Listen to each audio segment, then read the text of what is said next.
بسم اللہ الرحمن الرحیم۔ دوستو، آج کے درس حدیث کے لیے ہم نے جس حدیث مبارکہ کا انتخاب کیا ہے وہ ایک کامیاب تاجر سے متعلق ہے۔ اس حدیث شریف سے آپ کو پتہ چلے گا کہ وہ تاجر کامیاب کیوں ہوا تھا، اور اسی سبب کو اختیار کر کے آپ خود بھی کامیاب تاجر بن سکتے ہیں۔ وہ حدیث کیسی ہے کہ ایک شخص جنگل میں تھا، اسے بادلوں کی گرج کی آواز سنائی دی۔ تو جو بادلوں کی گرج کی آواز آتی ہے تو انسان کا دھیان بادلوں کی طرف جاتا ہے۔ اس کا دھیان بھی بادلوں کی طرف گیا، تو اس نے جو توجہ بادلوں کی طرف کی تو اسے بادلوں میں سے ایک آواز آئی۔ بادل کو کہا جا رہا تھا کہ جاؤ اور فلاں شخص کے باغ میں بارش برساؤ۔ تو یہ بڑا حیران ہوا کہ ایک شخص کا نام لیا جا رہا ہے بادلوں میں سے کہ اس کے باغ میں جا کر بارش برساؤ۔ تو یہ بہت زیادہ حیرت زدہ تھا، اس لیے یہ بادلوں کا پیچھا کرنا شروع ہو گیا۔ جس طرف بادل جا رہے تھے یہ بھی اسی طرف جانے لگا۔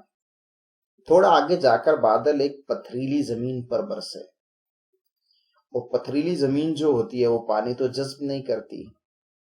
اب وہ پانی کو کسی طرف بہاتی ہے، اور عموماً جس طرف ڈھلوان ہوتی ہے اس طرف کو بہاتی ہے، اور جہاں سے اکثر پانی بہتا ہے وہاں وہ چھوٹی چھوٹی نالیاں بن جاتی ہیں۔ تو ایک نالی تھی، اس کو بارش کے پانی نے بھر دیا، اور پھر ایک طرف کو پانی چلنا شروع ہو گیا۔ یہ شخص بھی اس پانی کے پیچھے پیچھے جا رہا ہے۔ تھوڑا سا پانی آگے گیا تو ایک باغ میں داخل ہو گیا۔ وہاں ایک شخص پہلے سے اپنا کدال لے کر کھڑا ہوا تھا، اور وہ پانی کو کچھ اس نے ادھر کیا پھاوڑے سے، کچھ ادھر کیا کچھ ادھر کیا، اور اپنے سارے باغ کو سیراب کر لیا۔ تو یہ جو آدمی جو جنگل سے اس بادل کا پیچھا کرتا ہوا آ رہا تھا، اس نے پوچھا کہ بھائی اے اللہ کے بندے، تمہارا نام کیا ہے؟ تو اس نے کہا میرا نام یہ ہے۔ لیکن پھر اس نے کہا کہ آپ میرا نام پوچھ کیوں رہے؟ اس نے کہا کہ میں جنگل میں تھا، مجھے بادلوں سے آواز آئی کہ فلاں کے باغ میں بارش برساؤ، اس لیے میں نے تمہارا نام پوچھا، تو تم تو وہی ہو۔ اس نے کہا کہ اب تم مجھے بتاؤ تو صحیح کہ تم ایسا کیا کرتے ہو کہ اسپیشل آسمانوں سے اور بادلوں سے حکم آتا ہے کہ اس کی زمین میں جا کر پانی برساؤ۔ اس نے کہا کیونکہ تمہیں بادلوں سے آواز سنائی دی ہے اور تم نے یہ سارا معاملہ مجھے بتا دیا ہے، اب میں تمہیں بتاتا ہوں کہ میں اپنے اس باغ میں کرتا کیا ہوں۔ اس نے کہا اس باغ پر میں محنت کرتا ہوں، اور اس سے جو بھی کمائی ہوتی ہے نا، میں اس کو 3 حصوں میں تقسیم کرتا ہوں۔ ایک حصہ میں اور میرے بیوی بچے کھاتے ہیں، دوسرا حصہ میں اسی میں انویسٹ کر دیتا ہوں، اور تیسرا حصہ جو ہے وہ میں اللہ کی راہ میں صدقہ کرتا ہوں۔ دوسری حدیث میں آتا ہے کہ وہ مسکینوں پر صدقہ کرتا تھا، مانگنے والوں پر صدقہ کرتا تھا، اور مسافروں پر صدقہ کرتا تھا۔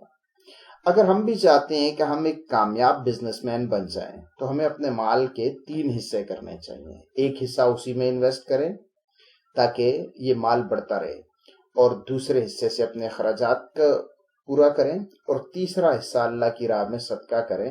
تو اس کی برکت یہ ہوگی کہ آسمان سے آپ کی حمایت میں فیصلے ہوں گے، اور جب آسمان سے آپ کی حمایت میں فیصلے ہوں گے تو آپ کے کاروبار کو بڑھنے سے کوئی نہیں روک سکتا۔ یہ حدیث مبارکہ صحیح مسلم سے میں نے آپ کے لیے لی ہے۔ امید ہے آپ لوگوں کو اچھی لگی ہوگی، مجھے تو بہت اچھی لگی۔ آپ کمنٹ میں بتائیے گا، اور انشاءاللہ میں آپ کے لیے ایسی حدیثیں لے کر آتا رہوں گا اپنے اس چینل پر۔ مجھے دعا میں یاد رکھیے گا۔ السلام علیکم ورحمۃ اللہ وبرکاتہ۔